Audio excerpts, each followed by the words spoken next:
मध्य प्रदेश में चुनाव आने वाले हैं और क्षत्रियों ने इस बार क्या करना है उसकी लिस्ट आ चुकी है।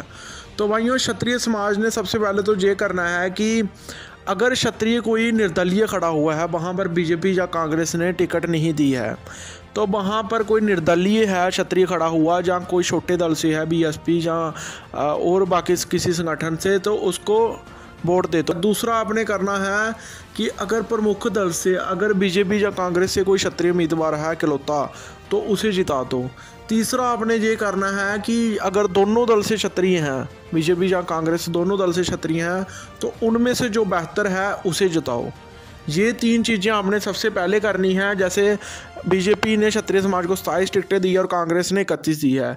पिछली बार क्षत्रिय 34 जीत कर आए थे, लेकिन इस बार 50 ऐसी सीटें हैं जहां पर अलग अलग पार्टी ने अलग अलग जगह उम्मीदवार क्षत्रिय उतारे हैं। तो अगर हम इस तरीके से चलते हैं तो हमारी लगभग 40 से 50 सीटें मज़े से आ सकती है।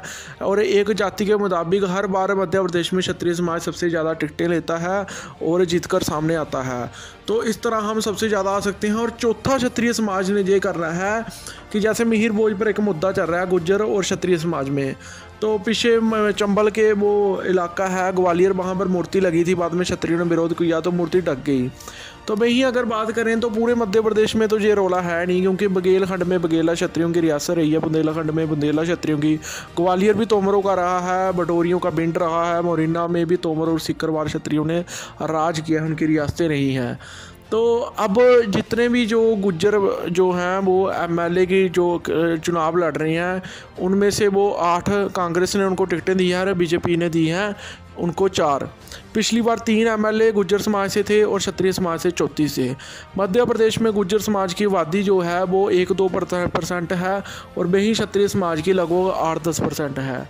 और सबसे ज़्यादा क्षत्रिय ही एमएलए बनकर आते हैं और मंत्री भी सबसे ज़्यादा क्षत्रिय ही हैं, सबको पता है। और अब बात देखने की ये है कि पिछली बार इनके 3 एमएलए बने थे, और अगर इनके एमएलए अगर 4-5 भी बन जाते हैं तो वो मिहिर भोज का इतिहास चुराने की ज़रूर कोशिश करेंगे। और क्षत्रिय समाज का ये अपवाद चल रहा है, जैसे आपको पता है हरियाणा, वेस्ट यूपी और कुछ इलाकों में जहाँ पर ये हैं, तो ये ज़रूर कोशिश करेंगे मिहिर भोज का इतिहास बदल के मूर्ति लगाने की।